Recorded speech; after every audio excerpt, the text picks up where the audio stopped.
Support for this show comes from LeadQuizzes. LeadQuizzes helps you easily set up high-converting quizzes to capture and qualify leads for your business. Visit leadquizzes.com/podcast to get a 14-day free trial today.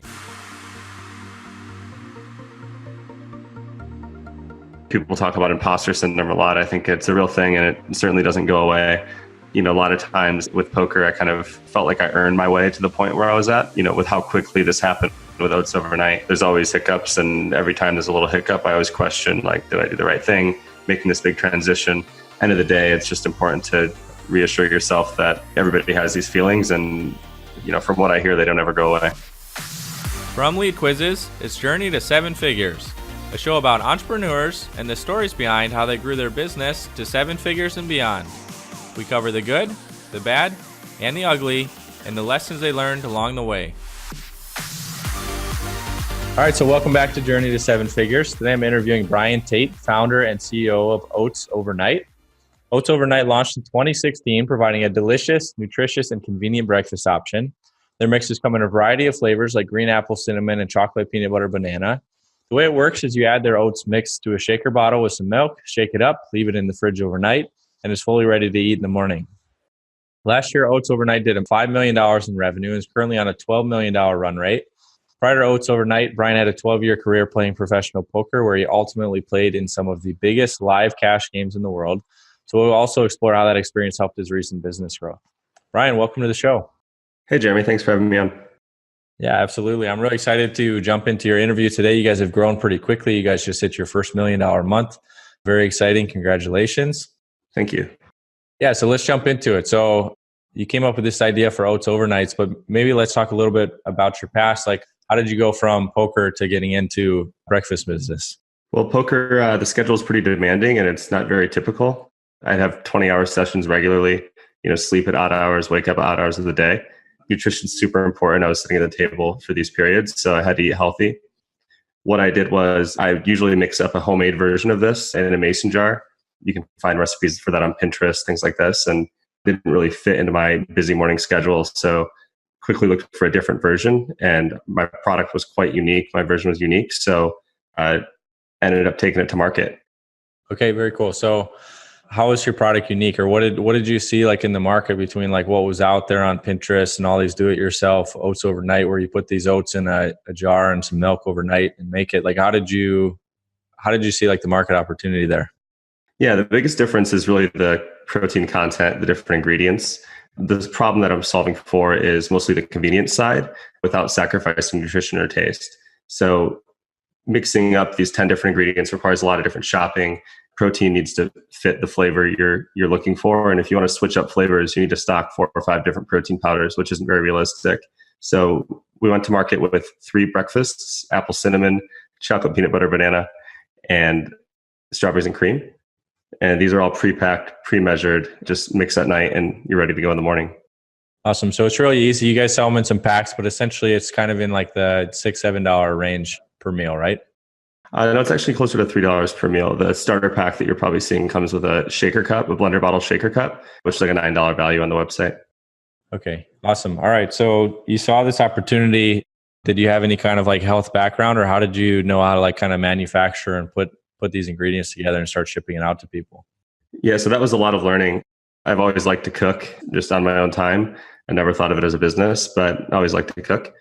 So a lot of Google, basically. We started out measuring it, single measurements, teaspoon measurements, working with ingredients that weren't necessarily reasonable at scale. So there's a lot of research involved, going from, Whole Foods, little bags of chia seeds, to buying chia seeds by the pallet. Awesome. So what was kind of some of the biggest struggles you had in that process of making it? Maybe, you're making it in your kitchen and now you're starting to produce this for people. Yeah. So a lot of issues were environmental. When I was making this in LA, humidity was a big factor. Small example, we would get samples in of freeze-dried fruits and scoop out strawberries, for example, drop them in. The next day, since we were measuring by volume, it would be half the strawberries because the humidity, dampened these strawberries, made them soggy. It's really important to control for these things, especially at scale, which is ultimately why we decided to start the business in Arizona. Interesting. And so how did you kind of go to market with this? Did you have like a certain set of customers, or did you just invest some of your own money into like buying the initial ingredients, or how did it get started? Yeah, so it was all bootstrapped. Definitely a big gamble at first. Poker was great, but I always wanted to kind of build something rather than just sit at the table all day. This was kind of a great opportunity to just really build a brand, build a company, something I believed in and I'd used personally. So did use my money in the beginning starting out. It was a bit of a side project. I had no idea how, really what I was taking on as it relates to food manufacturing and building a brand online. What quickly, with some early traction, saw that feedback, and what started out as a relatively small investment, 15 to 20,000, became a much more significant investment over the next year. But again, the traction backed it up. And fortunately, we had a lot of strong customers early on that helped that growth. So Brian, what did you do with this like 15 to 20,000? Did you have like family and friends that you were selling to at the time, or like how did you decide to actually jump in, and what did you start putting this money towards? This started out as a total side project. So I wasn't really expecting much. I also didn't know what I was taking on. When we first launched, we had no idea if this would be a hit. We didn't know how many people would be coming to the website. I remember posted about it on our personal Facebook and saw a few of the first orders come through our Shopify site, and we were ecstatic to see. Of course, they were just friends and family, but it was an exciting moment. Okay. So what did you put some of that money towards? Was it building the website? Was it like ordering supplies? What did you guys spend it on? Yeah, it was almost entirely in the brand, the website, the logo, things like this. But of course, the first round of product at very small scale, we moved into a 1,700 square foot little warehouse to make it. And yeah, really packed it by hand. It was quite an experience going from my previous life in poker to this, but definitely worth it.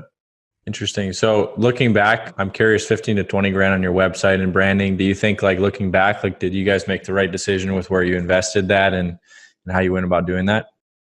Yeah, I think so. I think the only place we might have torched money a little bit would be on the packaging. Of course, when you're doing small runs and small orders for these ingredients, it's always going to be more per unit. So our cost of goods were pretty high those first few runs. That makes sense. All right. So you guys get a website, you guys launch it, you post it on Facebook, you get some orders from your family and friends. But after that, I'm sure that starts to trickle out. So how did you guys really think about like turning on the faucet and getting some more customers in the door? Yeah, from the beginning, we looked at this as a Facebook play. We were really interested in marketing on Facebook. We started out, worked with an agency. It did not go very well. My background in poker and analytics, I had a lot of questions and there weren't a lot of answers. So quickly realized, even within the first couple months, that it would be best if we brought that in-house. So really dedicated the next 6 months or so to really learning everything about the Facebook platform and the current state of digital marketing. All right. So I have a question for you. So like having worked in an agency background myself, a lot of people that are new to like a marketing channel like Facebook, for example, if it doesn't go well, it's very easy to write it off and say, well, this doesn't work for my business. So why did you guys decide like this is actually going to work and we're going to actually decide to like learn this and do this ourselves in house? Yeah, so I think all along we saw the interest from people that were using it, the very few amount of people, and knew that it was something that people did want. And in reality, we're solving a pretty massive problem for a lot of people in the US. I mean, everybody has a little extra time at night when they're on their smartphones and not enough time in the morning when they're rushing to work or grabbing Starbucks or whatever we may do. So we knew we were solving a problem, and we knew that there was a really big value add there, and we were very confident we had a delicious product. So there's a lot of confidence around that. The fact that Facebook at this time, you could reach so many people for so few dollars, we're determined to make it happen. And then can you explain to me maybe some of the things that you felt like your agency was doing a poor job of, and then what you guys were able to turn around to make this actually start to work? Yeah, I think everything from creative, stuff that didn't really represent the brand. It was a mistake. We gave them too much control in the beginning. Also, the reporting side of it, they'd only report the vanity metrics, impressions, and things like this, when, of course, impressions are ultimately important, but you can get a lot of impressions in a target an audience that ultimately isn't interested and won't drive any sales. And we were very ROI sensitive at this point, given it was bootstrapped. Okay. So when you guys took over these ads, you guys changed some of the creative. Did you guys have to change like the audience targeting? What were some of the things like, did you guys start to become profitable immediately from like the first purchase, or was it you had to upsell them in like your e-commerce? Like how did that work out? Yeah, so we've always sold just this product. I think from the beginning, we've had pretty good CPAs. We've tested everything. It's really important to always test. Every time we put up a video with multiple variants of copy, multiple targeting segments, and just record all this information. And what you'll get is over time, you'll start to realize, even if they're both losing pieces of content, you'll realize what way you should sway for the next at bat, or what direction you should go with your targeting next time. And so it's really important to, even when you are potentially losing on Facebook or any digital platform, to take notes and learn for the next run. Okay. And so what were you measuring for in the beginning? You mentioned there's like vanity metrics if they're only measuring it on impressions, but my guess is when you're running some of these ads at first, maybe you're not seeing a lot of sales right away. If that was the case, how did you know if you were on like the right track, or did you look at some other metrics like click-through rate or things like that first? Yeah, we optimized for link clicks in the beginning, just because the goal really was just to get to lookalike audiences. Optimizing for link clicks, of course, you're going to get more data points and the ads will learn faster. Where optimizing for conversion with a $100 a day spend, you might only get 3 or 4 conversions in a day. Mm-hmm. There will be a lot less learning.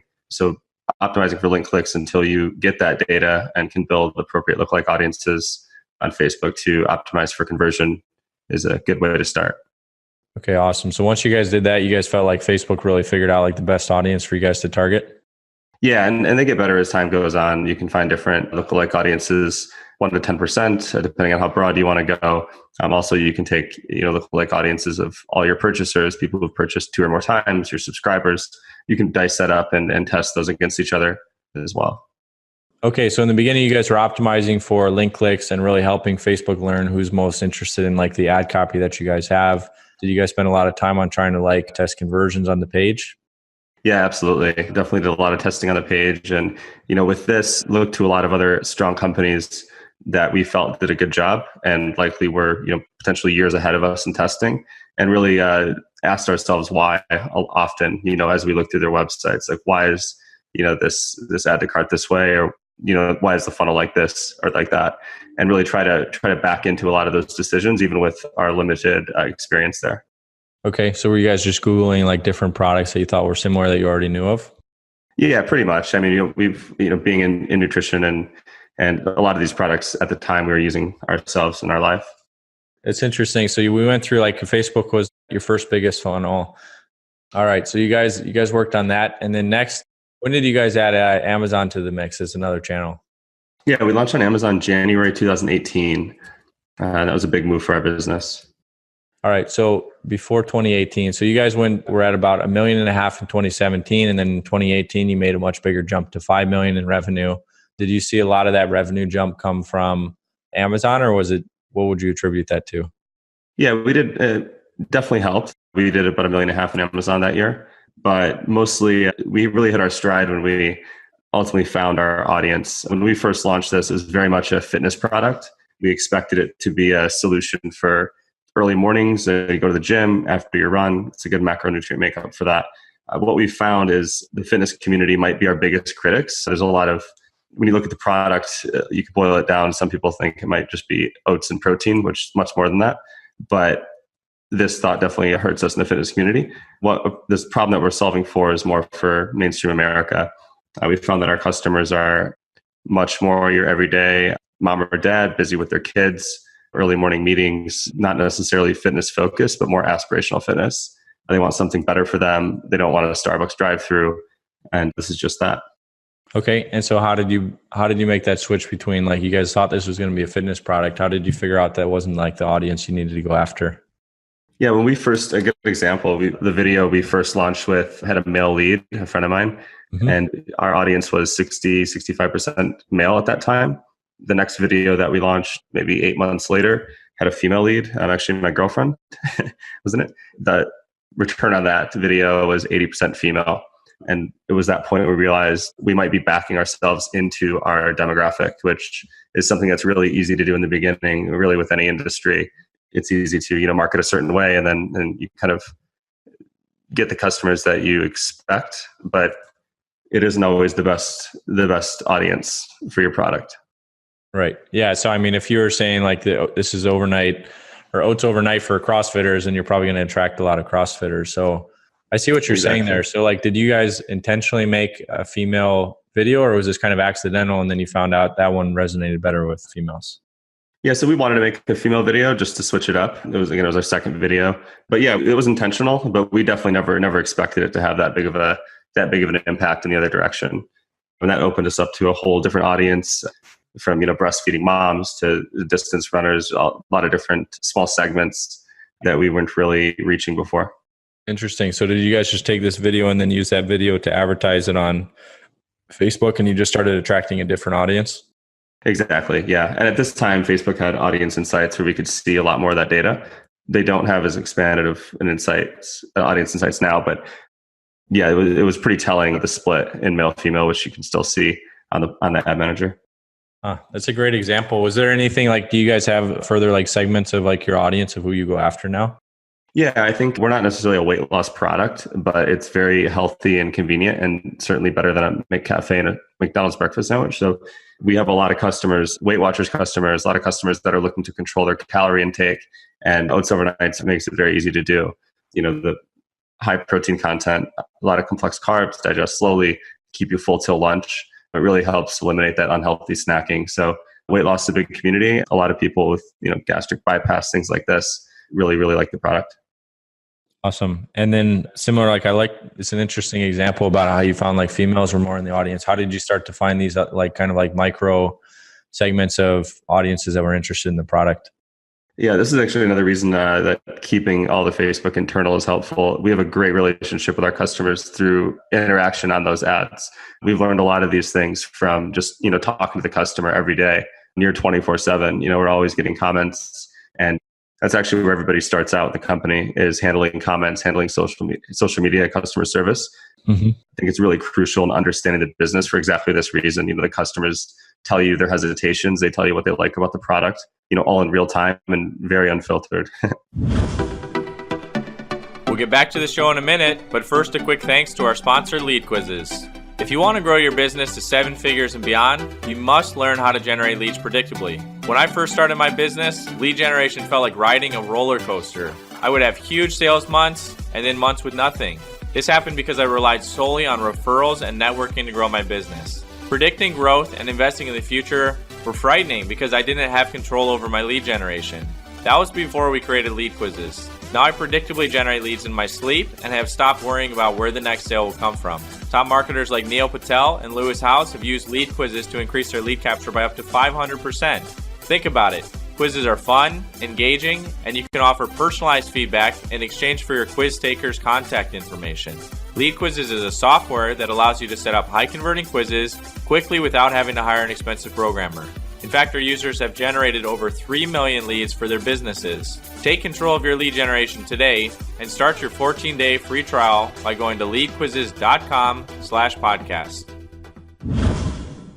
All right. So when you guys launched Amazon in 2018, how did you guys go about doing that? Did you guys have experience there? Because you guys did pretty well. You did $1.5 million in 2018 in just a year. So can you walk me through your strategy there? Yeah. So we were actually reached out to by Amazon. I don't know exactly the reason, but they reached out to us, kind of a cold outreach. We were always planning on going on Amazon, but our timeline would have been a little more delayed. Mm-hmm. I was pretty fortunate that, they just cold emailed us and said they were interested in bringing the product on. Awesome. Okay. So what's the onboarding then like with that? Yeah, just getting everything together. We went to Seattle. We were a managed account when they brought us on. So met some of the team that we were going to be working with. And yeah, really just getting things like listings set up, which is a bit technical, working on keywords and things like this. And yeah, just the overall setup. Awesome. Was there anything you think that specifically they helped you with or they walked you through that helped you guys be successful compared to if you guys tried doing this on your own? Not necessarily on that side. I think the management on the account side, the managed account side, it helps a little bit with, when you have issues on Amazon, instead of dealing with seller support, we can always reach out to a real person, that knows the brand and can kind of walk us through it. That's really the big value add there, which on Amazon, if anyone's sold on Amazon before, seller support can be difficult at times, but they're dealing with a lot of different customers. Okay. And then, so how did you guys really start driving sales on Amazon? Was it mostly organic or did you guys start running ads on the platform? Yeah, so we definitely, a lot of both. We ran a lot of ads, again, set those up ourselves internally, but we definitely had a lot of organic traction right away.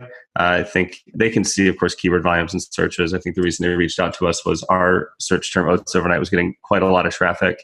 And at the time, Quaker was the only person selling a product similar. Okay. So you're saying that people were specifically searching for your brand on Amazon? Yes. Okay. Very interesting. Did you feel like you did anything like PR, or do you guys think just the volume of Facebook ads you guys were running was driving like that brand awareness? Yeah, Facebook definitely drove a lot of brand awareness.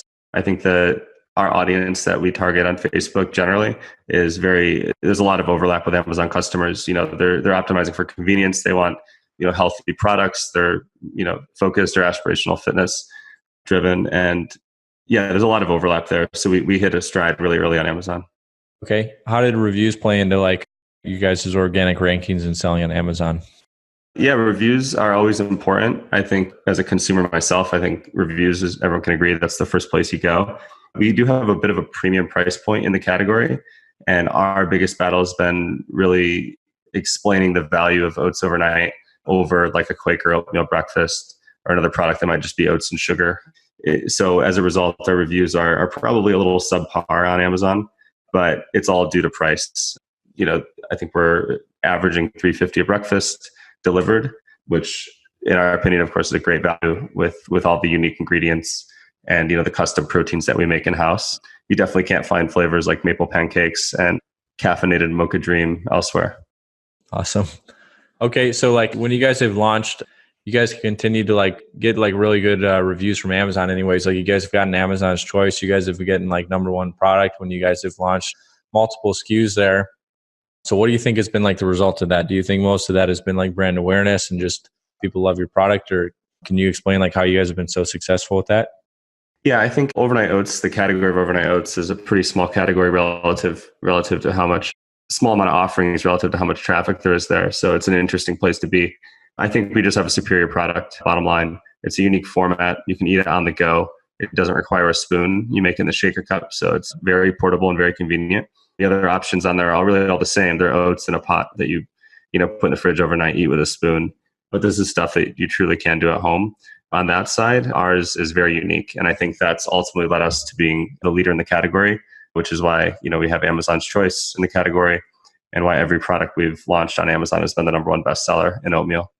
You guys have mentioned that you guys have some of these different like interesting types of flavors. We mentioned a few on the show so far. How do you guys go about choosing those? Are you guys surveying, or like what inspires those flavors? Yeah, I think we pay attention to, what trends are and what people really want, both as consumers and operators. We actually make the flavors all internally. I got a pretty nice scale in my office, and I'm whipping them up almost every night. And I just test them on my team. It's got a built-in focus group there with the 28 employees.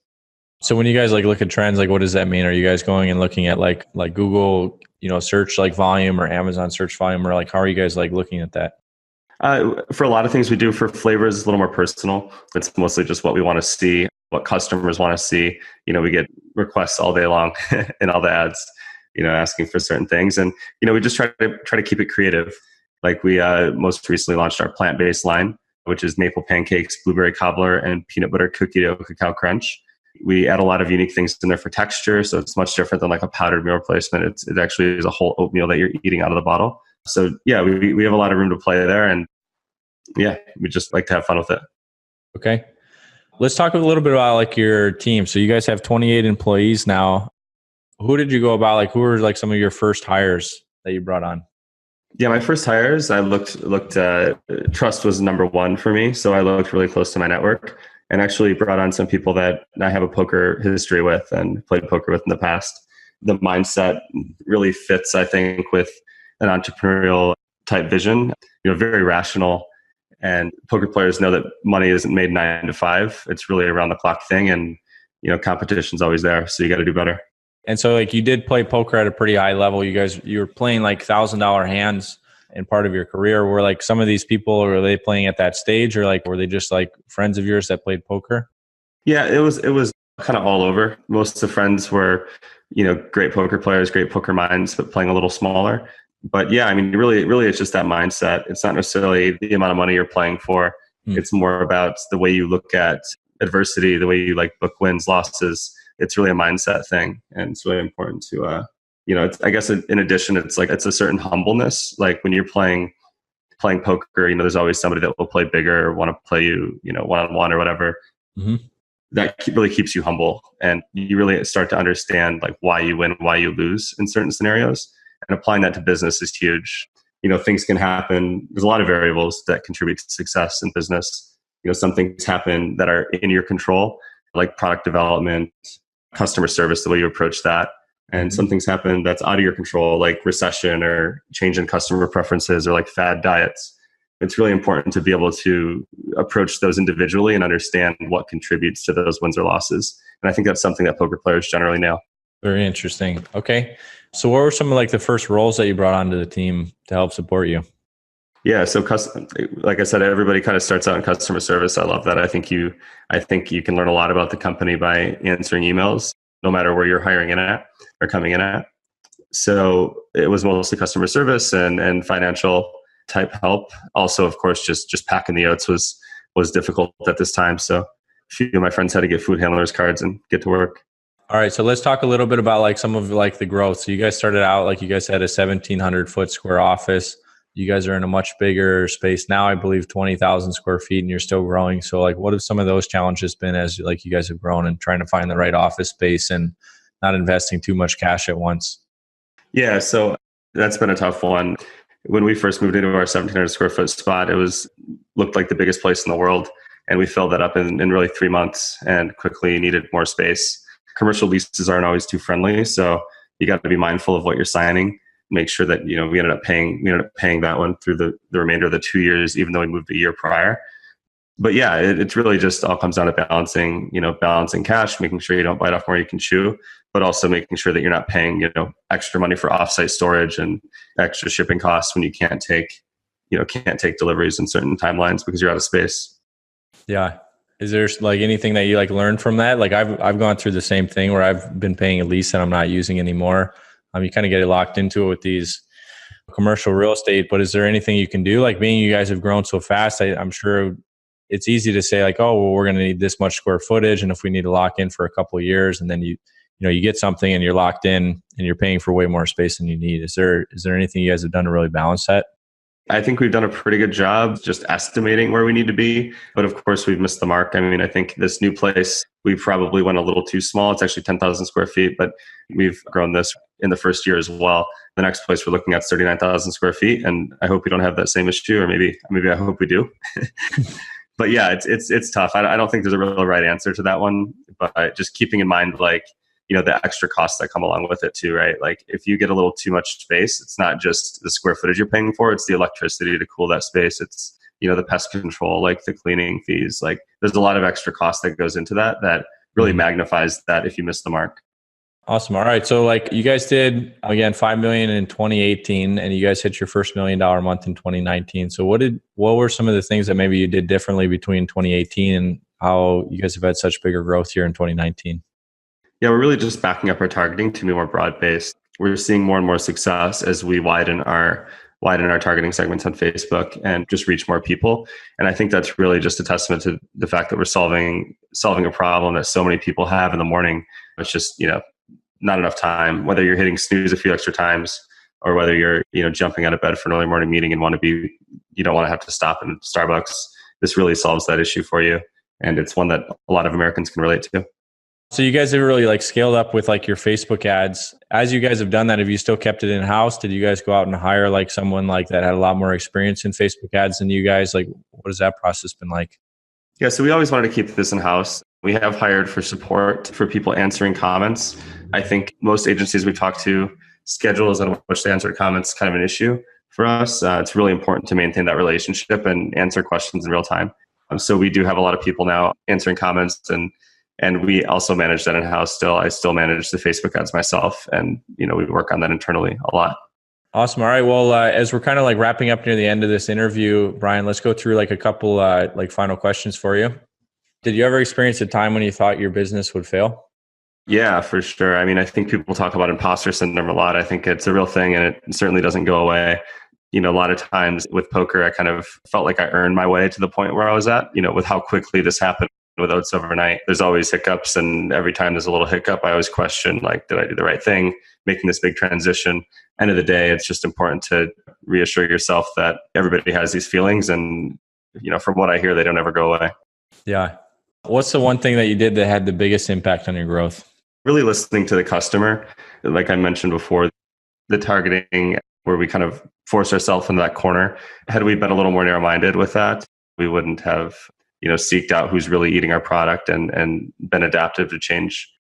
Brian, so this was a much different area, I guess, compared to poker, even though there was some overlap. What's an area that you've personally had to evolve and grow in to grow your business? Definitely managing people and facilitating a team environment. Poker is very solitary, and you're really, for better or worse, you're everything. And so work-life balance is super important, things like this, and you really have to hold yourself accountable. It's a lot different than running a business and, hiring and working with lots of different personalities. Definitely been a big learning curve for me personally, kind of stepping up and filling that role as a leader and, keeping everyone's faith around me. It's been a lot of good and bad times and overall great, but lots to learn. Okay. Do you have anything to share as far as maybe where you learned some of those leadership and management skills and maybe an example of something that you've done?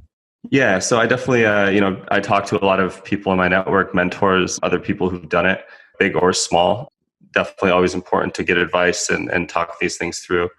And yeah, I think an example of, where I've applied it, I guess, is with the scale there, shifting people around, having everybody work towards one common goal has been difficult. Everybody has different personalities. And I think really it comes down to trust in your team. I definitely care a lot about this. And so often looking over everyone's shoulder, making sure everyone's on the same page and doing things in the way that I would see fit.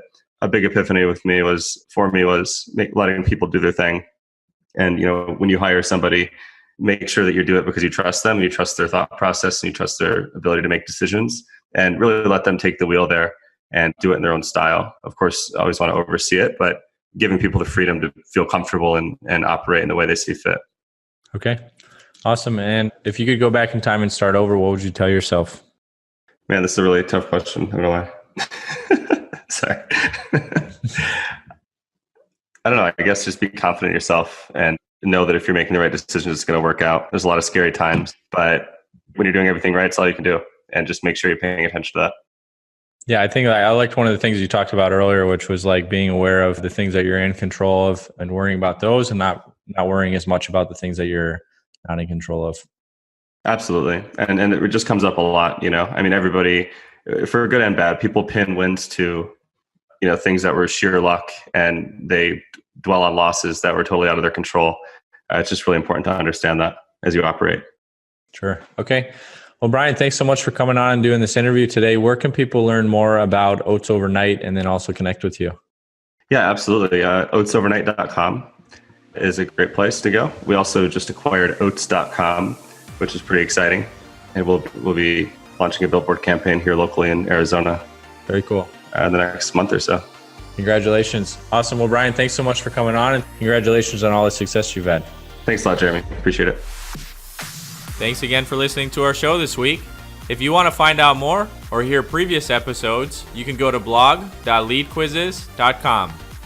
If you'd like to start generating more leads for your business and get a 14-day free trial to LeadQuizzes, go to leadquizzes.com/podcast. Please also subscribe to our show on Apple or however you get your podcasts. You can also write us at support@leadquizzes.com. I'm Jeremy Ellens, and you've been listening to Journey to 7 Figures.